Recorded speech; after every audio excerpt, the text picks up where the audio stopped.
Pues nada, buenas a todos, bienvenidos a otro programa de Indie GG o Indie GG, esto ya depende de quién lo diga y quién lo escuche. Estamos aquí Geray, mi compañero, y yo, David, que vamos a, digamos, entrevistar hoy a una persona que me hace especial ilusión que tengamos aquí, que es Javi. Javi es un programador de videojuegos, es desarrollador de videojuegos, especializado en programación, ha trabajado y trabaja actualmente, de hecho, en Under the Bed Studios, en Others Lab, también ha estado en un estudio independiente que se llama Dead Pixel Tales, exactamente, casi me equivoco, iba a decir Games y es Tales, efectivamente. Y aparte de eso, es freelance, también hace, pues, digamos, proyectitos por su cuenta, proyectos bastante interesantes relacionados con la programación. Y lleva una cosa que él humildemente ha excluido de la descripción que me ha dado, que es la comunidad de desarrollo de videojuegos más grande de España, en Telegram, en Discord, Spain Game Dev.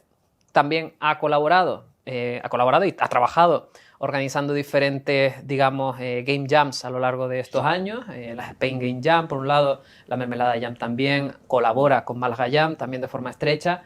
Y hoy tenemos el tremendo lujo, por lo que sea, de contar con él aquí. ¿Qué tal, Javi? Joder, muchísimas gracias y hola, no veas qué montón de cosas yo de que la he oído de ti, digo, joder. Claro, Eh, Nada, súper bien y súper encantado de que me hayáis invitado, la verdad. Porque a mí también me hace ilusión porque yo a David en concreto lo conozco de las Tenerife CC y de varios años y, joder, pues está muy guay. qué guay. Pues esa es la cosa, de Dios nos cría y ellos se juntan, ¿no? Efectivamente. Pues nada, o sea, simplemente hoy contigo vamos a tener, pues, una entrevista en la que vamos a hablar un poquito de tu perfil, del trabajo que has ido haciendo hasta ahora, de a lo que te dedicas, de cómo ves en general la industria, de todas estas cositas. Y bueno, vamos a estar hablando un poquito de forma distendida. O sea, aquí, digamos, no hay... Digamos, esto es para que todos aprendamos y veamos cómo alguien como tú, que es una persona bastante válida, se ha acabado dedicando a lo que es el desarrollo de videojuegos. Y precisamente, a razón de eso, quería que empezaras hablando un poco, claro, ¿cómo entras tú en la industria del videojuego? Pues esta es una pregunta que me gusta hacer a todo el mundo. Yo mismo no sé muy bien cómo entré, entonces quiero que alguien me lo explique. Vale, pues, a ver, a mí siempre me han gustado los videojuegos, ¿no? Como a muchísima gente, lógicamente. Pero desde que era pequeñito también me han gustado mucho los ordenadores, porque mi padre tenía un ordenador cuando no era tan normal que todo el mundo tuviera un ordenador y yo desde que tenía 2 años, de hecho tengo una foto por ahí de yo con 2 años así con el teclado del ordenador, ya jugando a juegos flash de estos súper antiguos y tal. Entonces, pues, bueno, he estado siempre muy relacionado con eso y naturalmente al final me he acabado dedicando a... Estoy estudiando la carrera de Ingeniería Informática eh, porque me encantaba, descubrí que me encantaba programar, intuía que me gustaba programar, pero cuando estudié la carrera dije, vale, confirmamos, está muy guay, ¿no? Y como también me gustaban mucho los videojuegos y mi curiosidad pues no podía pararla para investigar qué es Game Maker, qué es Unity, cómo se hace un juego, y si pruebo, sobre todo el y si pruebo, ¿no? Porque también soy una persona que aprende mucho con los proyectos, ¿no? Haciendo cosas como, ¿y si hago esto? A ver qué pasa. Entonces yo creo que ha sido un poco un camino natural en esa forma de aprender y tal, y acabé entrando en la industria porque sí, porque quería, y por suerte, que a veces no es tan fácil, he podido estar aquí. Es curioso porque normalmente al entrar a la industria, o sea, uno cuando se va a meter en la industria de videojuegos, por ejemplo, a mí me pasa de casualidad. Sí que es verdad que yo desde pequeño me pasó un poco lo mismo que a ti, ¿no? A mí hay fotos mías con la Play 1, ¿no? Así ya con edad muy joven. Yo sospecho que de Yeray también hay fotos de esas. Sí. Pero realmente muchos entramos por accidente y tú ocurre una cosa súper curiosa, que tú has entrado voluntariamente y lo más rápido posible. De hecho, me comentas que estuviste en la Universidad de Málaga, si no me equivoco. No, en Jaén, perdón, en la Universidad de Jaén estudiando Ingeniería Informática y eso fue lo que te confirmó, digamos, Jaén nos lo confirmó, que efectivamente todo lo que es la programación te gusta, ¿no? Y la verdad que está guay porque los videojuegos tienen una componente técnica bastante potente, ¿no? Y de hecho has comentado que es practicando, no es descubriendo cosas nuevas donde realmente aprendes. Entonces tú realmente tu perfil se podría decir que es programador. O sea, para la gente que no entienda mucho esto, ¿no? Quizás... ¿qué es un programador de videojuegos? O sea, ¿qué hace realmente un programador de videojuegos? Pues lo mismo que un programador normal, pero con videojuegos. ¿Y qué hace un programador normal? Pues bueno, es un poco hacer que todas las piezas que tienen un videojuego, que no son pocas, se junten, funcionen en tu ordenador, funcionen a nivel de, pues yo quiero que el personaje salte, pues yo te hago que el personaje salte. Que luego al personaje le hacen falta animaciones, sonido, el diseño de cuántos centímetros salta, cómo salta. Pero bueno, yo me encargo de la parte de que todas esas cosas se puedan juntar y funcionen. Y bueno, es una parte muy chula también de hacer videojuegos porque es donde confluye un poco todo. Entonces, está guay. O sea, ves en directo, ¿no? Digamos, lo que estás haciendo tiene una manifestación inmediata, ¿no? No es tanto como un programador clásico, que es como empieza a ver ahí letras y no sé qué, esta visión casi de las ficciones, ¿no? De programadores ahí viendo letras cayendo del cielo, códigos extraños y cosas de Matrix, sino que realmente tú haces que el videojuego funcione, en definitiva, ¿no? Es una pieza más, pero digamos es la pieza que en la que confluye todo el arte. Pero en esto de que te has metido, o sea, te metiste en la universidad, comprobaste que de verdad te gustaba programar, ¿tú lo hiciste pensando en un estilo de juego en concreto que querías hacer, algún concreto? ¿O fue, bueno, voy toqueteando de todo y en algún momento encuentro algo que de verdad me gusta? O sea, ¿te metiste con un objetivo final o a lo que surja? No, a ver, yo entré, o sea, yo sabía que me llamaba la atención programar videojuegos, pero no entré en la carrera con la idea de programar videojuegos. Entré porque me gustaba la informática en general, no me llamaba mucho la atención. Pero es verdad que, bueno, durante la carrera tuve mucha suerte porque pude contar con un compañero mío que fue mi mejor amigo muchos años y vamos, y sigue siendo de mis mejores amigos.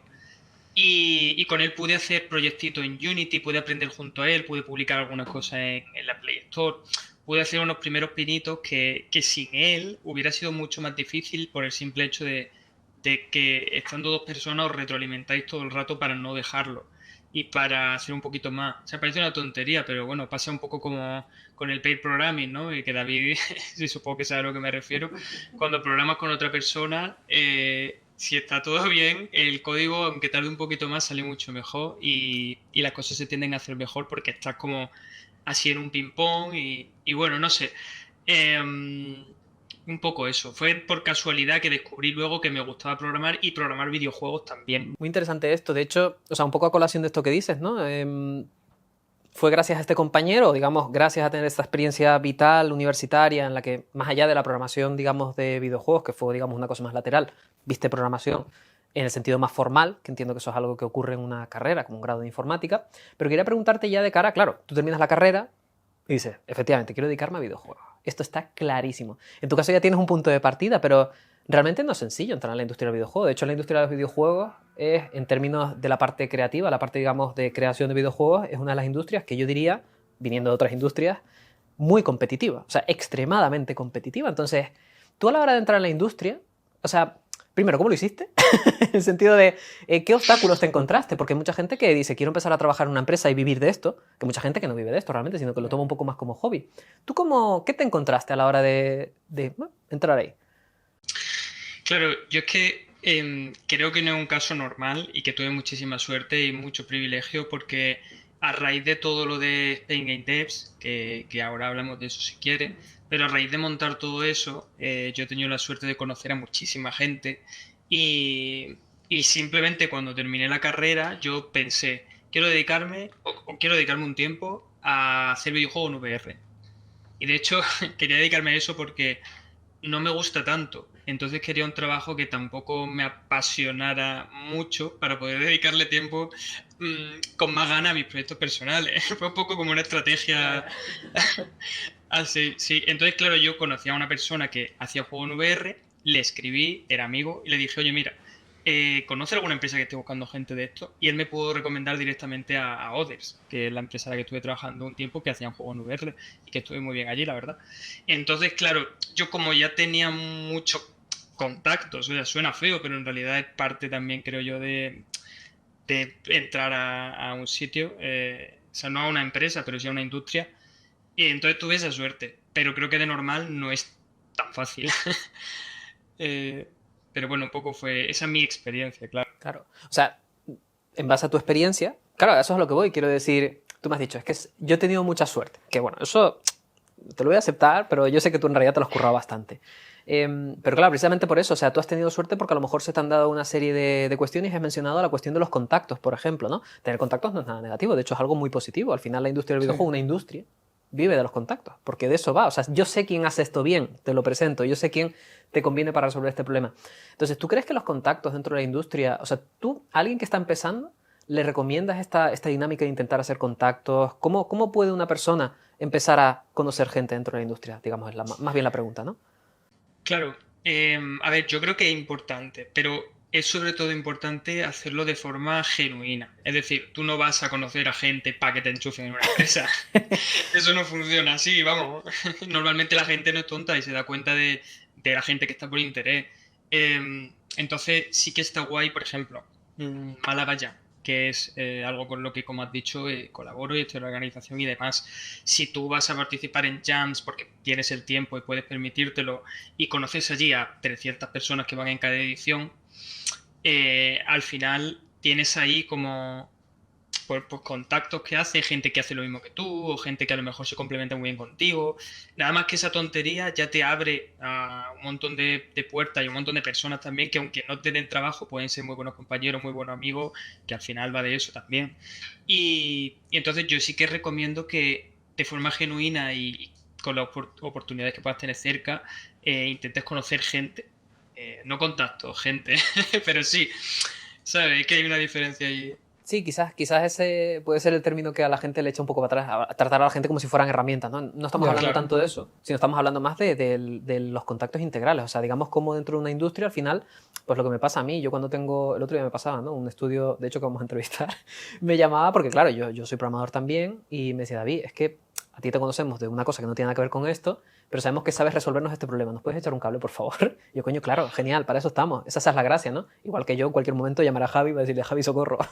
Ayuda, ¿no? De hecho, hoy estás aquí, entre otras cosas, porque te conozco de haber venido, por ejemplo, a alguna feria que hemos organizado. De hecho, ya hablaremos más adelante de los juegos que has hecho y demás, pero que vamos, que de eso va la cosa, ¿no?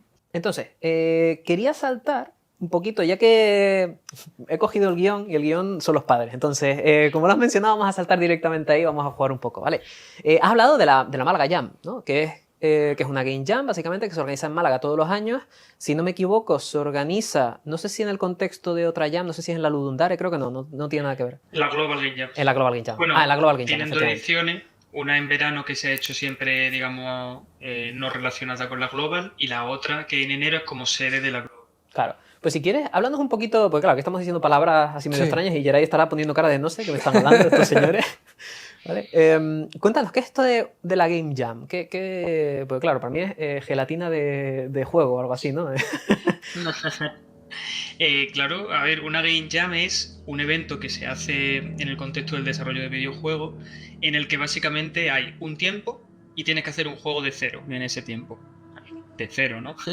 Con las herramientas que hay para hacer videojuegos y tal. Entonces tú te juntas con gente o lo haces individualmente. Tienes a lo mejor, clásicamente son 48 horas, pero bueno, hay jams de una hora y jams de un siglo, que he visto ambas. Sí. Pero ya porque a la gente le gusta mucho jugar con De con los una juegos. hora. Sí, Em, no es que tenga que estar un siglo haciendo un juego, ¿no? Pero Claro. si puede, oye, pues encantado.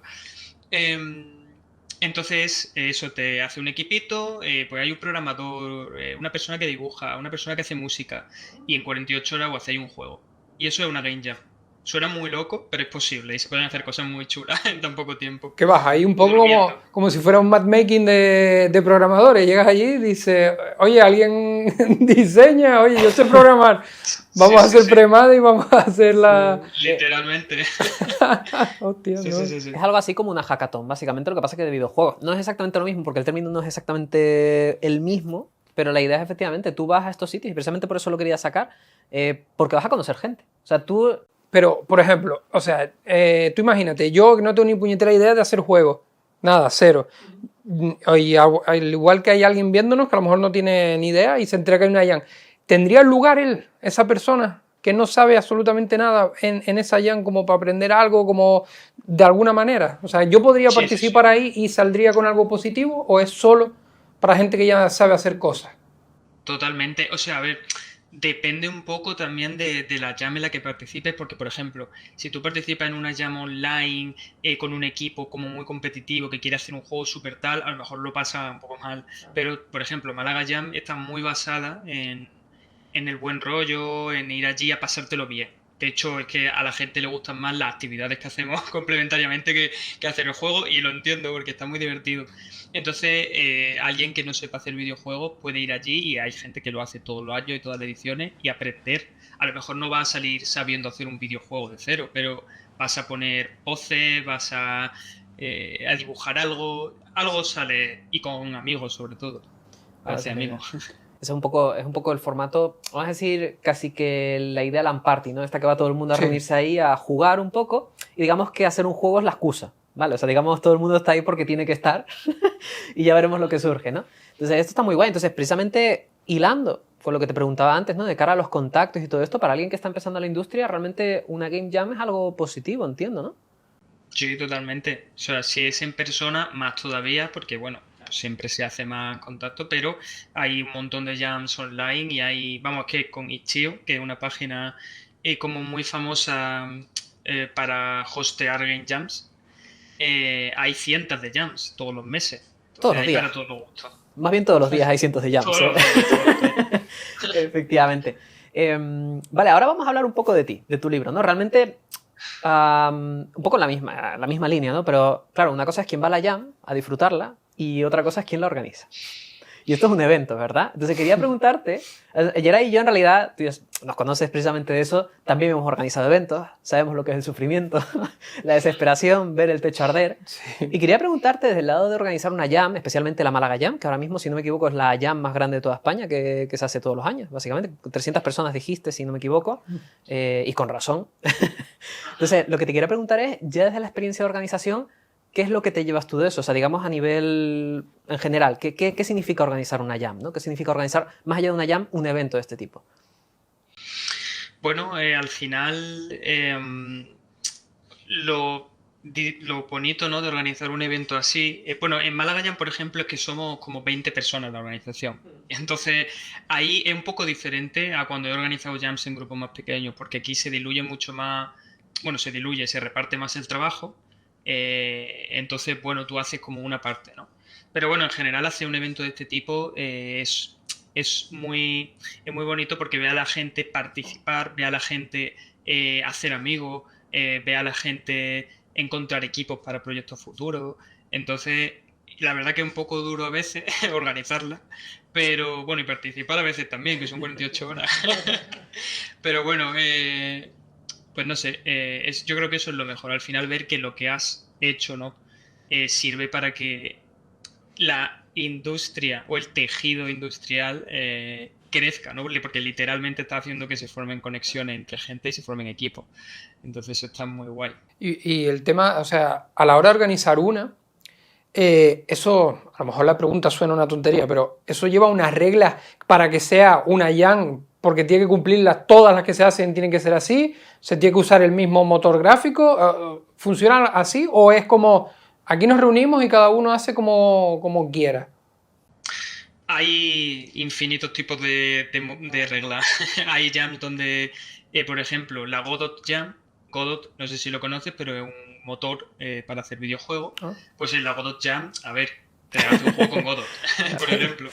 Pero luego en Málaga Jam, por ejemplo, puedes usar lo que te dé la gana, y de hecho, desde la edición anterior hemos metido una categoría de controles alternativos, y hay cosas muy chulas como un juego de abanicarte con un abanico. O con un arco de juguete que compraron, hacer un arco que funciona con Arduino y estas cosas. Entonces ya cada jam tiene sus reglas, y puede haber cosas muy, muy raras, pero sí, en general hay mucha libertad. Sí, vamos, Vale. cada día hay más fantasía con las jams. O sea, de hecho, al final, o sea, lo de las jams, que realmente es una cosa que no tiene tanto tiempo de vida, es algo que ha ido evolucionando a convertirse casi que un evento de comunidad en el...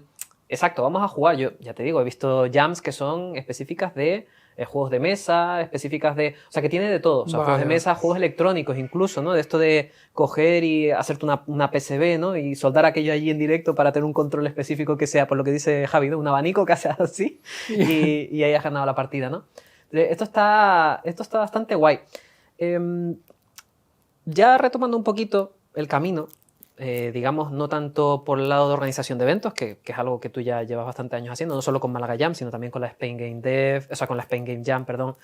También has colaborado, si no me equivoco, con Indie Dev Day.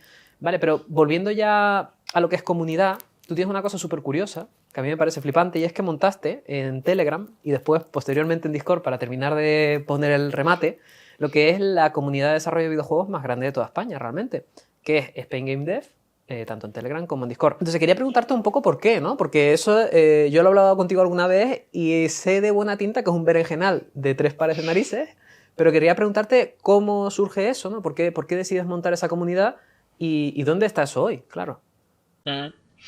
Pues surge y tiene mucho que ver con esta etapa universitaria y con este colega con el que hacía juegos y demás, porque en realidad todo nació en Telegram, porque en informática todos usábamos Telegram, éramos los raros que usaban Telegram, ahora es verdad que hay mucha más gente que lo usa.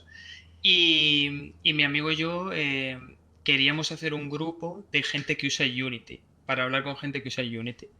Entonces creamos un grupo, invitamos a alguna gente por Twitter y demás, pero tampoco tuvo mucha...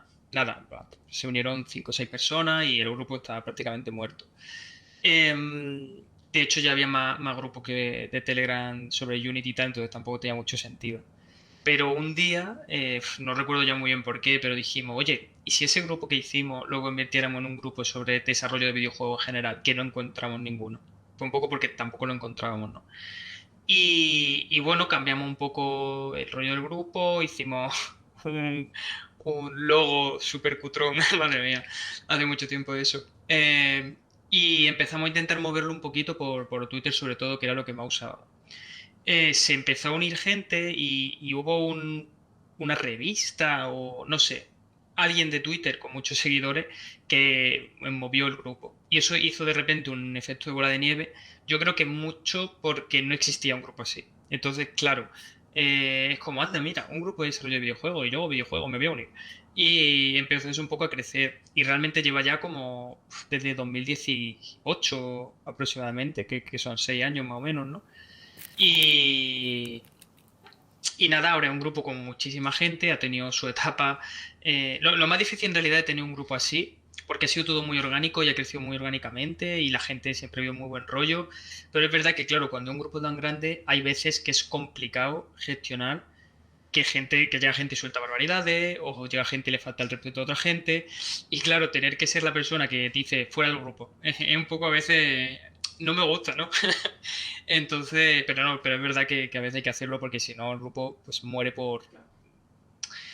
Pero bueno, aparte de eso, que son ocasiones puntuales, yo he visto cómo ha habido equipos que se han creado a partir de gente que se ha conocido en ese grupo, que ha sacado juegos, que ahora están trabajando en la industria. Vamos, yo estoy súper contento con que eso haya podido surgir y yo haya podido ser parte de que eso surja de una forma u otra. Claro. Qué guay, ¿eh? Sí, esto es lo Qué que guay es. Esa es la cosa de todo esto, ¿no? Que al final, realmente esto es resolver un problema que había, Sí, que era lo la resuelves falta de para eso. ti, realmente, y de repente resulta que ese problema es un problema que mucha gente tenía, que no tenemos comunidad en la que caernos muertos. Yo recuerdo, de hecho, que lo descubrí, pues eso, en 2018, y me acuerdo del logo aquel que tenía. Pero en ese tipo de grupos que, o sea, sí, hay desarrolladores, gente pero ahí comparten, no sé, novedades de todo lo que sale que tiene que ver con motores, se ayudan entre ellos, es así, ¿no? Muy Sí, desarrollo, muy comunitario. Un poco eso es como el espacio entre una revista que puedes leer sobre desarrollo de videojuegos Vale. y la calle, ¿no? Entonces se junta ahí, pues la gente se ayuda mutuamente, pero no solo cuando tiene problemas técnicos, sino hay mucho compañerismo también en el sentido de, oye, mira, yo estoy en esta empresa y está pasando esto y qué puedo hacer, o no sé, o estoy buscando trabajo, alguien sabe de no sé qué. Bueno, hay todo tipo de conversaciones y de ayuda y eso está bien. Está genial. Es que en videojuegos es muy importante esto porque básicamente te pone delante un canal en el que tú ya, por ejemplo, decía, la industria de videojuegos en España es interesante porque es una industria que es pequeña, digamos, pero la parte, digamos, la parte más indie, la parte más individual, tiene ese punto de que es muy, como decía Javi, digamos, amistosa, en el sentido de que te van a ayudar, siempre hay un punto de compañerismo muy alto, porque digamos aquí estamos todos en la mierda. Entonces, el punto es ese, ¿no? Y tener un canal en el que está todo el mundo metido y todo el mundo va ya no solo ayudando, sino enseñando sus proyectos, ayudándoles tú a ellos a que ganen visibilidad. O sea, yo creo que es un poco la gracia de lo que entiendo que a Javi le gusta de todo esto, claro, ¿no? Que al final es... El bonito. Exactamente, que ves como, de hecho, ves como las criaturitas crecen ahí. Y gente que a lo mejor al principio no sabía por dónde empezar, ahora de repente tiene proyectos grandes que son bastante interesantes, grandes, pequeños o los que sean. Sí. ¿no? proyecto. Entonces, eso mola mucho. No sé si querías comentar alguna cosita sobre eso. El tema de las comunidades está guay. Tú tienes eso, la comunidad de Telegram, la comunidad de Discord, que entiendo que es una extensión más o menos de esto. No hemos dicho cuánta gente hay, pero creo que eran como, si no me equivoco, en Telegram casi 1.500 personas, si no me equivoco. Y en Más o Discord menos, sí. iba por la línea también, si no me equivoco. En Discord son como 3.000. Por Es eso. verdad que Discord está más para ello. Telegram es el foco principal. Todos los días se habla por Telegram. Yo de verdad que no sé cómo Ya. el grupo no ha muerto, porque es que son 6 años sin parar todos los días de hablar, te lo juro. No Sí, sé sí. cómo no ha muerto, pero bueno, ahí sigue Nah, a está tope. bien. Así que No, yo la verdad que siempre estoy muy atento a ese grupo y de hecho por eso entre otras cosas también te conozco, porque de verdad que es un grupo que a mí me resulta interesante porque siempre hay cosas interesantes, siempre hay gente diciendo cosas interesantes y a mí me da hasta vergüenza estar por ahí. ando ya. Entonces, bueno, súper chachi. Vale, guay, pues eso sería, digamos, el Javi que gestiona todo lo que es comunidades, el Javi, digamos, social, ¿vale? Pero ¿y el Javi profesional? Que también es profesional en eso, pero el Javi profesional que se dedica profesionalmente a hacer sus videojuegos, a programar. Háblanos un poquito, o sea, esto ya un poco como quieras, freestyle en este sentido, ¿no? Puedes hablarnos un poco de los videojuegos en los que has trabajado, de las empresas en las que has trabajado. Contabas que, por ejemplo, habías trabajado en Other Lab, ahora estás trabajando en Under the Baked Games, has tenido también una etapa en la que estabas trabajando en Dead Pixel Tales, siempre digo Games, no sé por qué. Es que antes era Games, pero se renombró. Ah, ahora Entonces, si dice entiendo Games también está esta bien. disonancia que tengo yo. Vale, vale. Vale, pues eso, si quieres, hablando un poquito de los juegos en los que has trabajado, alguno que digas, oye, pues aquí hay alguna cosa interesante, incluso a nivel técnico, lo que tú quieras. O sea, en este caso, si quieres, expláyate todo lo que quieras, porque esto es un poco para que se entienda también un poco qué es lo que un programador como tú puede estar haciendo en estos videojuegos. Claro, pues sí, como dice, yo empecé, digamos, o sea, yo ya llevaba tiempo haciendo juegos en Jams y por mi cuenta y tal, pero lo que es profesionalmente en una empresa grande, empecé en Oders haciendo juegos en VR, que fue una experiencia interesante, porque yo tampoco había tenido mucho contacto con la VR y tampoco me interesaba demasiado. De hecho, lo que más me interesaba de la VR y lo que más me interesa es el espacio de distintos juegos, distintas formas de diseñar juegos que hay, que cambia un poco con respecto a un juego con un monitor y con un mando o con un teclado. Pero bueno, yo allí estuve haciendo. Ellos tienen sobre todo juegos de fitness, es como su producto principal. Pero yo no estuve trabajando en ello, yo estuve trabajando en un juego de ajedrez en VR, multijugador. Y tú te ponías las gafas y estabas en un parque jugando con un random al ajedrez. Y estaba muy chulo, podías coger las piezas con las manos, bueno, todo lo que tiene la VR, ¿no? Y, y bueno, después de mi paso por allí, me fui de la empresa para estar a tope con Dead Pixel Tales, que es un estudio, éramos 3 personas, indie totalmente, precario totalmente, en el que hacíamos nuestro propio juego y estábamos intentando un poco conseguir una estabilidad con el estudio. Ahí lanzamos Stick to the Plan, que es un juego, el primer juego que lancé, digamos, por mi cuenta, ¿no? O sea, por nuestra cuenta, independientemente.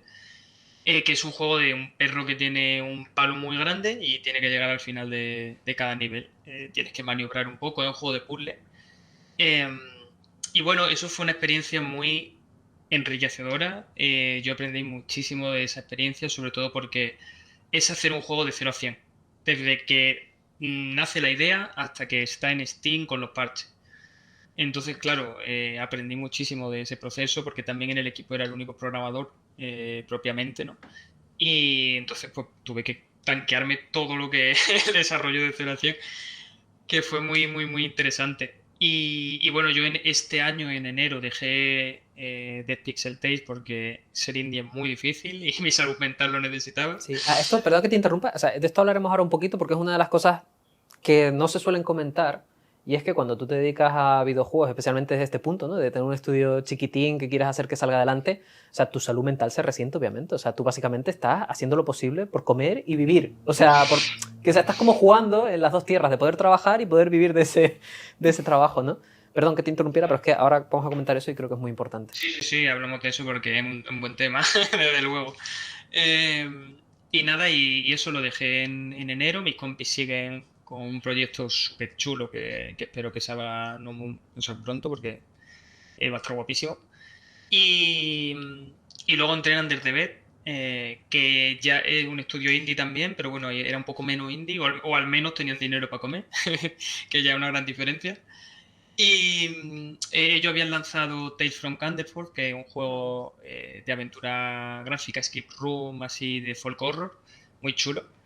Y empezamos a hacer pues otro proyecto. Yo entré para ese nuevo proyecto. Pero Under the Bed hace un mes o así nos tuvo que despedir a todos.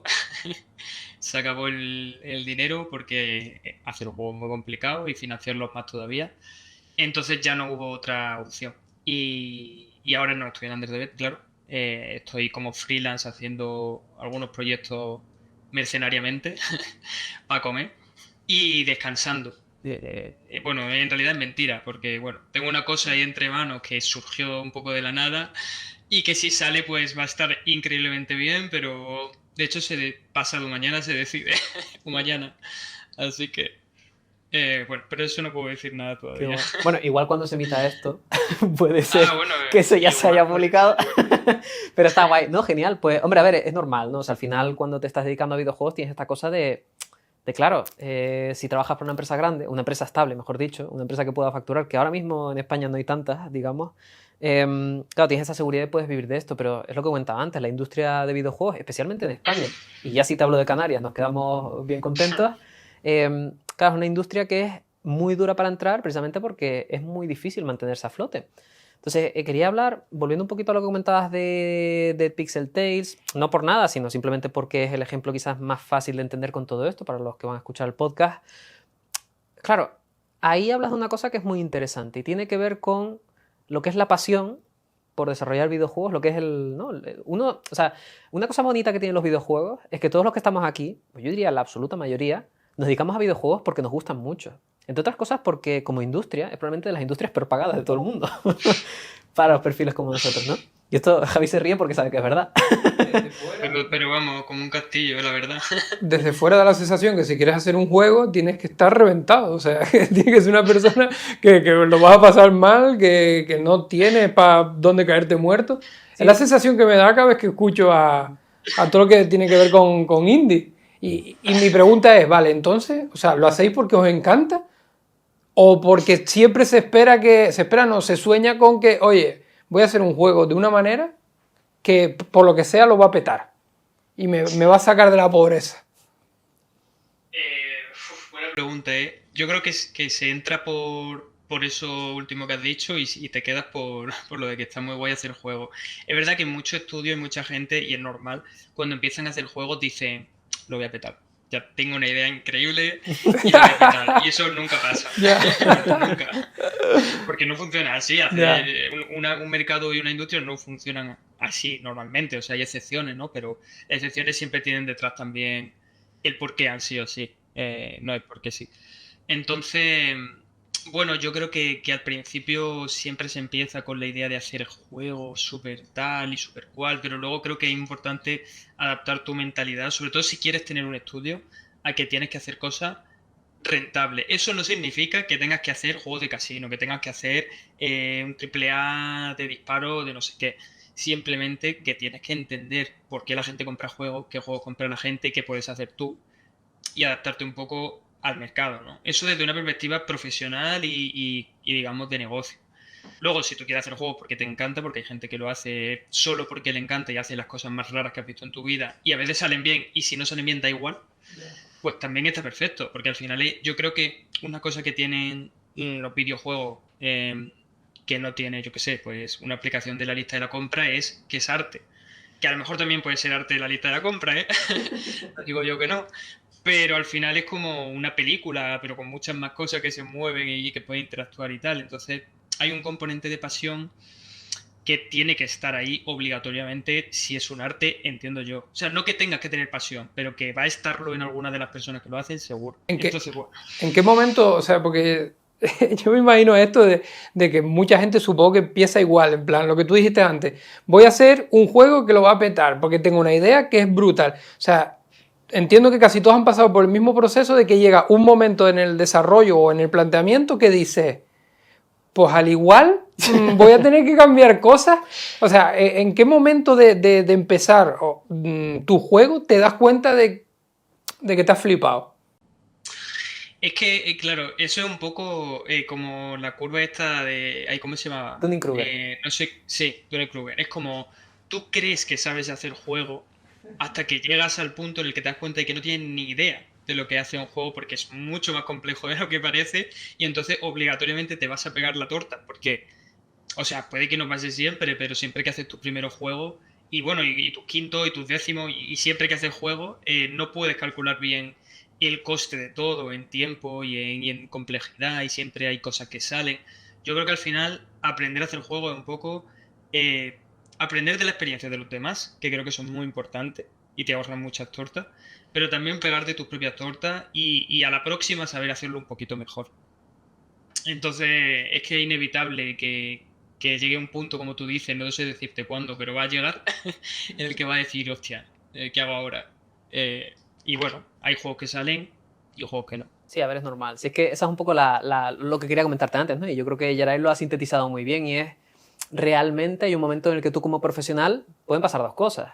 Que vivas del sueño, en el sentido de que efectivamente tú fuiste la persona que tuvo la idea y lo petó, un balatro, un no sé qué, pero la realidad es que todos los meros mortales como nosotros, lo que ocurre es que hay un momento en el que decimos, es que realmente si yo quiero vivir de esto, tendré que buscar algo un poquito más formal. Lo comentábamos el otro día en otra de las entrevistas, que realmente en España la mayoría de estudios que profesionalmente se dedican a desarrollar videojuegos dan servicio en otros ámbitos. Por ejemplo, no sé si en alguno de los estudios que has estado tú ocurre esto, pero muchos estudios normalmente dan servicios de marketing a nivel de aplicaciones, desarrollan juegos para terceros, mientras desarrollan también en paralelo esos sueños, esos proyectos que de alguna forma son la chispa que te mantiene dentro de la industria, ¿vale? Lo que te mantiene, digamos, atado a todo esto, ¿no? Entonces es muy interesante. Yo lo que quería, esto lo quería hilar un poco por la parte claro, tú como desarrollador de videojuegos, cuando estás en una industria que es tan, no hostil, porque la industria no es hostil per se, pero las condiciones sí. Cuando estás expuesto a esas condiciones, claro, eso tiene un desgaste personal, quiero decir, ese desgaste personal tiene mucho que ver con, bueno, oímos muy a menudo estudios AAA, estudios, Sí. ni siquiera AAA, sino estudios de videojuegos que simplemente por las expectativas que se tienen en los juegos, por los cálculos que se hacen o por lo que sea, en las que uno tiene que gastar muchas horas de su vida para desarrollar el juego, muchas veces alimentado por mi pasión por hacer los videojuegos y a veces... Entonces, eso, o sea, tú como desarrollador que, hombre, no sé si has vivido esto o no, pero bueno, en cualquier caso, tú como desarrollador, o sea, ¿qué le recomiendas a la gente nueva que está entrando al desarrollo de videojuegos, esos alumnos que salen de los másteres o de los cursos o que simplemente entran en la industria de alguna forma, que a veces vienen con estas ilusiones? ¿Qué recomiendas en esos casos? O sea... A ver, si eres alguien que acaba de salir de una escuela o que está empezando a hacer videojuegos y quiere dedicarse profesionalmente, yo creo que es muy importante empezar trabajando para empresas o para estudios que ya estén, si es posible, consolidados, porque se va a aprender muchísimo de todos esos fracasos y esas tortas que hemos hablado antes. Vas a verlas no porque se las vaya a dar tu estudio, pero sí que te van a saber prevenir, sí que vas a darte cuenta de cómo se hacen mejor las cosas a nivel de proceso, de forma de hacer juego y demás. También creo que si tienes el privilegio de poder intentar hacer tu juego, es una buena manera de aprender, porque tú mismo te vas a dar cuenta de las cosas y de hecho comunidades como la de Pain Game Devs, por ejemplo, o cualquiera de las otras que hay, sirven muy bien para aprender de los errores de los demás y poder pedir consejo ante situaciones a las que nunca te has enfrentado. Y es que creo que es fundamental para poder avanzar siempre y aprender. Entonces, bueno, yo creo que si hay un consejo es practica mucho, pero tampoco te mates, porque es verdad que hay gente que está como, no, hay que hacer muchos juegos y todas las jams, aprovechalas al máximo para hacer un juego, a ver si sale una idea para publicar. A veces. O sea, está bien de vez en cuando, pero no tienes que basar tu vida, o no deberías pasar tu vida en hacer videojuegos porque voy a vender o porque tal. No sé, es complicado la verdad. No, o sea, te he hecho una pregunta que es muy complicada de responder y que yo no sabría responder tampoco. Pero, o sea, creo que es interesante ir cogiendo... De hecho, es una pregunta que más o menos estoy preguntando en general, porque, o sea, la gente está muy perdida. O sea, el problema de todo esto, y es normal, es que al final estamos en una industria con unas perspectivas muy negras ahora mismo. Digamos, los últimos años han sido bastante complejos y los que vienen pues seguramente también acompañan en ese sentido. Una industria saturada. Y al final muchas veces la gente no sabe muy bien qué hacer. Pues tú sales de una formación o simplemente estás en tu casa y quieres dedicarte a esto, pero no sabes cómo entrar, ¿no? Entonces, más que preguntarte, Javi, porque esta pregunta te la habrán hecho muchas veces, ¿no? ¿Cómo entras tú en la industria? Que es la que te hice al principio. O cómo recomendarías a la gente entrar en la industria. ¿Tú realmente recomiendas, y esta es una pregunta dura, a alguien entrar en la industria? Sí, yo totalmente. Porque creo que al final, si acabas encontrando tu hueco y algo que te gusta de verdad, merece la pena. Al final tampoco está tan mal si sabes encontrar tu sitio. Quiero decir, si entras en una empresa que es estable, te pagan y te tratan bien y tal, pues, coño, pues está bien, ¿sabes? Si ya te metes en el camino de hacer tus propios juegos, vas a sufrir, pero yo entiendo también que como cualquier negocio, yo no he emprendido nunca en nada que no sea hacer videojuegos, pero tiene que ser muy complicado.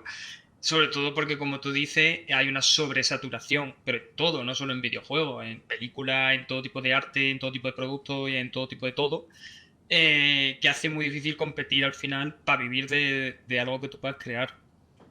Pero yo creo que sí, que es muy bonita si te gusta. Y es que eso de si te gusta, lo repito porque es que últimamente pienso mucho, porque por ejemplo, hace unos meses empecé a estudiar como hobby alguna asignatura de la carrera de matemáticas por la UNED. Y claro, me gusta, pero soy muy consciente de lo que me gusta hacer videojuegos y programar, ¿eh? Porque intento hacer otras cosas y aunque me gusta, me cuesta muchísimo más. Supongo que también por costumbre y porque no tengo todo el mindset, ¿no? Pero como que pienso, joder, qué bien estoy cuando estoy programando, cómo me gusta con respecto a otras cosas que las disfruto, pero no como con tanta pasión, ¿no? Yo ya no sé si es el cableado del cerebro que está ya, pues, hecho para, para que me guste eso porque es lo que he estado haciendo tanto tiempo. Pero si de verdad tú eres consciente de que a ti te gusta hacer juegos, creo que merece mucho la pena intentarlo al menos. Si te lo puedes permitir, que hay veces que hay A eso es lo que voy, ¿no? Esa es la clave de todo esto. Realmente, eso, o sea, precisamente hilando con lo que has dicho, yo creo que súper interesante es, todo el mundo tiene su lugar. Quiero decir, hay veces que lo que tú dices, a lo mejor hay gente que entra simplemente por inercia en el desarrollo de videojuegos y de repente se amarca un poco con eso, ¿no? Porque dice, oye, es que realmente es lo que tú dices con las matemáticas, por ejemplo. Tú eres consciente de que estudiando estas asignaturas de matemáticas, pues oye, te gusta bastante, pero dices, qué a gusto me siento haciendo mis programitas, mis juegos. ¿Tú crees que alguien que está en videojuego podría o tiene sentido que esté yéndose a otras industrias, por ejemplo, un poco para ganar experiencia en esos espacios, un poco... Porque esto es algo que yo muchas veces hablo, especialmente con, bueno, con estudiantes o con gente que acaba de salir, que me dicen, claro, es que David, no encuentro trabajo en videojuegos. Y no puede ser que igual también puede ser que hay más trabajo en más sitios que de alguna forma conectan también con esto. Sí, a ver, si tu objetivo es hacer videojuegos, pero necesitas trabajar, claramente te recomiendo que te busques un trabajo en lo mejor que puedas si no es en videojuegos, ¿no? Pero es verdad que hay industrias paralelas, ¿no? O un poco tangentes como hacer aplicaciones en VR para simulaciones de cosas peligrosas, ¿no? Rollo de trabajo peligroso. O programas para pacientes de psicología que necesitan enfrentarse a algo y con VR es más fácil simulándolo. O yo qué sé, mil cosas que utilizan las tecnologías de... Yo hablo todo de la perspectiva de videojuegos, de programador, porque al final es la que yo tengo más. Supongo que se puede trasladar a otra, hacia efectos visuales, por lo mejor hacerlo en película te ayuda a poder hacerlo en videojuegos, o componer música para película o otras cosas te puede ayudar para videojuegos. Entonces, sí que puede ser una fuente de... De hecho, el hacer, cuando yo entré en Odex, lo que ellos hacen, a ver, son juegos porque están gamificados, pero un juego de body combat, de hacer fitness, pues bueno, es un juego porque está gamificado. Entonces quiero decir, al final las tecnologías sí que son muy parecidas y son las mismas, y la forma de trabajar es muy parecida, pero no es exactamente hacer videojuegos. O sea que sí que es un buen... No es mala lo de irte a una industria tangente si puedes y luego aprovechar la experiencia para entrar en videojuegos. Y yo es que esto lo comento mucho porque, o sea, yo por ejemplo, realmente, a mí yo siempre me da síndrome de impostor porque realmente yo vengo de la universidad. O sea, yo realmente, como muchos, entramos en videojuegos desde otras industrias. Yo vengo de investigar, de una cuestión más tecnológica, y un momento dado se me puso delante de forma fortuita, a pesar de que yo estaba muy interesado en eso, entrar en videojuegos, ¿no? Entonces, al final, todo ese bagaje que tú ganas en una profesión tangencial, creo que puede ser interesante. O sea, por ejemplo, en el sector de la animación, el sector de... Bueno, la animación es un sector bastante cercano al videojuego también. incluso para perfiles artísticos, ¿no? Aquí estamos hablando de programadores, pero ni mucho menos es lo único que está en la industria del videojuego, ¿no? Artistas, animadores, hay de todo realmente. Hay infinitas posibilidades. Hay absolutamente de todo, ¿no? Entonces, vale, genial. Esto era un poco lo que quería preguntarte acerca de esto, porque al final sabemos que es una industria complicada y cuantas más posibilidades tenga la gente, pues mejor, ¿no? Claro. Perfecto, perfecto. Pues voy a ir ya más o menos haciendo un envoltorio de la entrevista. No quiero entretenerte mucho más, que soy una persona ocupada que tiene que, según él, no trabajar, pero en realidad está trabajando en 20 cosas al mismo tiempo. Voy a intentar no trabajar después de la entrevista. Qué guay. Bueno, así me gusta.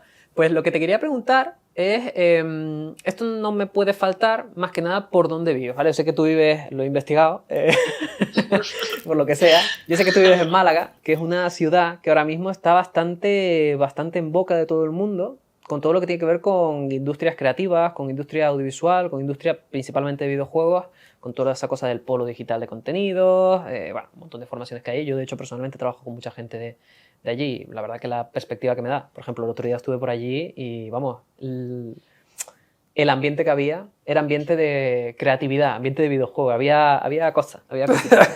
Entonces, claro, te quería preguntar un poco por todo esto, o sea, ¿qué está pasando en Málaga? ¿Qué es lo que tú que lo estás viviendo ahí? ¿Qué pasa? Por ejemplo, Málaga Jam, o sea, todo este disparate que he montado ahí. A ver, yo creo que principalmente y fundamentalmente viene de que hay gente que ha podido hacer que haya ayuda para crear infraestructura, para crear un espacio y para apoyar a proyectos que fomentan que se desarrollen videojuegos. Por ejemplo, el polo digital, vamos, yo tampoco soy experto en esto, pero está muy estrechamente ligado con el ayuntamiento y hay mucha inversión de parte del ayuntamiento en el polo. Que haya un espacio en el que se puedan organizar, por ejemplo, las Málaga Jam, que entran 300 personas o más, a ver qué se viene. Entonces, que se le dé ese espacio, que se le dé ayuda económica para poder hacerlo, que se dé cabida a empresas pues que fomentan un poco que se hagan estas cosas. Yo creo que es lo que ha hecho que se ponga Málaga un poco... Es una mezcla, desde mi perspectiva, que puede estar totalmente equivocada, entre gente que tiene esa inquietud y la posibilidad de que desde el ayuntamiento se ha invertido mucho dinero, pero ahí hay dinero, pues, vamos, cantidades con mucho cero de dinero a lo largo de los años, que al final, pues bueno, están dando sus frutos, podría haber salido mal. De hecho, hay muchas zonas, por ejemplo, de Andalucía, que están pues copiando el polo. En Jaén ahora están con el Banco, que es como un polo digital de Jaén. En Granada sé que también hay como cosas ahí moviéndose. Entonces, claro, obviamente los ayuntamientos quieren replicar el éxito de Málaga, pero bueno, quizás es de esas cosas que no es tan fácil que pasen, pero esta vez pues ha surgido todo y se han alineado los astros para que existan estos espacios. Sí, quizás también un poco por las comunidades, ¿no? La gente que está ahí, que es quizás lo que hace que eso funcione, porque al final de nada sirve tener un edificio vacío, enorme, gigante, con un montón de ordenadores y no sé qué, si después realmente no hay nadie que los use, ¿no? Yo entiendo que al final este tipo de iniciativas, por ejemplo, como la Málaga Jam, como las cosas que organizas tú o que organizáis en general todos allí, también la comunidad de Unreal de Málaga, también que es bastante activa, comunidades que hay también de todo tipo por allí, son las que realmente creo que alimentan esto, ¿no? Y eso es lo que tú dices, que no tiene por qué ser un modelo que se pueda replicar en todos lados si esa comunidad o esas fórmulas no existen, ¿no? Muy interesante esto. Sí. Es como el grupo de Telegram, claro, la gente la ha oído y ya se va allí a... de hecho, yo personalmente, uno de los motivos por los que me quise mudar a Málaga era porque se mueven mucho los videojuegos. Si hay muchas personas que hacen eso, pues al final es inevitable que pasen cosas. Sí, al final es un efecto llamado, un efecto de todo el mundo acaba confluyendo en algún lugar y en este caso ha tocado en Málaga, por lo que sea. Así está que, muy bien. Efectivamente. Vale, pues en realidad yo creo que con esto ya podemos empezar a cerrar. Entonces, hay una cosa que no sé si te conté, y si no, pues te fastidias un poco. Y es que de entrevista a entrevista estamos pidiéndole a los entrevistados que nos digan una pregunta, aparte de las que hemos puesto nosotros porque no nos gusta trabajar, para hacérsela al siguiente entrevistado. Entonces, en la anterior entrevista, Gabriel Jiménez, uno de los desarrolladores de The Exit, que no sé si lo conoces, igual lo has considerado con él alguna vez, un máquina, nos hizo una pregunta que a mí me resultó muy interesante y es, durante todo tu desarrollo profesional, o casi ni siquiera el desarrollo profesional, sino durante toda tu vida en el medio del videojuego, ¿cuál ha sido el momento más clave, digamos, el momento que te ha Marcado, ¿no? marcado, por decirlo de alguna forma, ¿no? Esto puede ser a nivel profesional o jugando un videojuego, lo que sea, ¿no? Digamos, o en ambos ámbitos. Em, yo creo que es algo que he comentado antes, que es aquel momento de la universidad donde yo publiqué un juego con mi compañero y claro, empezamos a enredar a todo el mundo para que lo jugara, para que nos dejara review, y el ver a alguien jugar a tu juego y bajárselo y ser consciente que alguien lo está jugando y que se puede jugar, no sé, es una sensación que claro, luego cuando lanzas juegos durante tu vida pues se repite y siempre es muy satisfactoria, pero en ese momento, al ser el inicio y tal, a mí yo creo que me marcó muchísimo, porque al pensarlo es lo primero que se me viene y tengo muy buenos recuerdos de eso. Así que yo creo que un poco pues lanzar mi primer juego, ya tú imagínate cómo era el juego, pero sí, yo creo que fue eso un poco. Fíjate que esto Qué guay. es justo lo mismo que dijo Gabri en la entrevista anterior, que su primer juego, el primer juego que presentó en un evento, fue lo que le hizo decidir dedicarse a esto. Fue ver a la primera persona jugar a su juego, él pensando que era un juego de mierda, y ver a la persona súper entretenida jugando con aquello, ¿no? Esa sensación de que habías hecho algo que había entretenido a una única persona, aunque fuera una única, ¿no? Y eso es quizás una de las sensaciones más brillantes. Yo la he tenido, yo creo que todos los que hemos hecho alguna vez un videojuego la hemos tenido, y es como tener un hijo. Bueno, no como tener un hijo, porque no tengo un hijo, pero como verlo andar, ¿no? Digamos como cuando de repente ese niño se levanta del suelo, lo primero, te pones las manos en la cabeza porque dices, se va a reventar, pero cuando ya lo ves andar tranquilo, es como, ah, madre mía, esto lo he hecho yo. Qué orgullo. Exactamente, ¿no? Entonces esa sería un poco la idea. Perfecto, pues mira, parece que es algo que es común a todo el mundo. Vale, pues ahora, después de haber sido agraviado con esta pregunta, te toca a ti emitir la pregunta del siguiente entrevistado. Que no sabes quién es, no sabes nada de él, pero yo no sé si lo sé. Nosotros tampoco lo sabemos. Sea quien sea. Vale, sí que era consciente de que existía esto porque me spoileé viendo... Es verdad que en el Sí, guion sí, está sí. escrito lo de la pregunta secreta. Sí, Mala sí, idea. y menos mal porque si no es de las típicas preguntas que dicen, ¿sabes? Que te dicen, ¿cuál es tu peli favorita? Y se te olvidan todas las pelis que has visto. Al ser yo consciente de que había una pregunta ya venía más preparado. Y tengo una pensada que me resulta muy curioso, que es la persona o personas que vengan, si hubieran nacido en otro siglo, yo que sé, hace 2 siglos, por ejemplo, ¿a qué se hubieran dedicado si no es a hacer videojuegos? ¿Qué es lo que ellos dirían? Oh, pues yo hubiera sido, o me hubiera gustado ser, no sé qué. Creo que es una pregunta muy curiosa. Qué guapo, ¿eh? Yo no sé, bueno, a mí que yo qué respondería a eso, ¿tú qué responderías, Jared? ¿Yo qué respondería a eso? No lo sé. ¿Tú qué habrías sido, Javi? Sabía que me lo iba a preguntar y no tengo ni idea. Supongo que es que no lo sé. Depende tanto del contexto en el que viva en realidad. Que 2 A lo siglos. mejor acabo siendo bufón de la corte.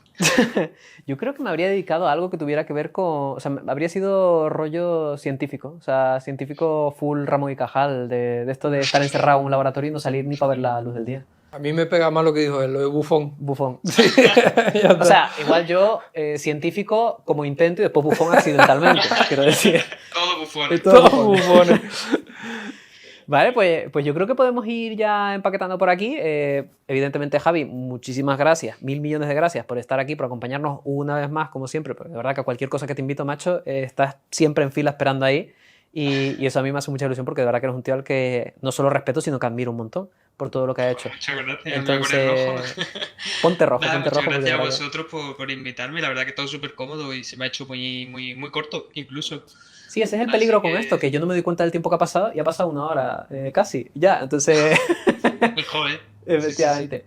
Entonces, nada, la próxima vez te invitamos para que vengas por aquí igualmente y grabamos otras cosas, quién sabe. Y nada, muchísimas gracias por todo, de verdad, y nos vemos pronto. Nada, nos vemos. Nada, esto sería la entrevista de esta semana de Indie GG Podcast y nos vemos en Muy la próxima interesante, sesión. ¿eh?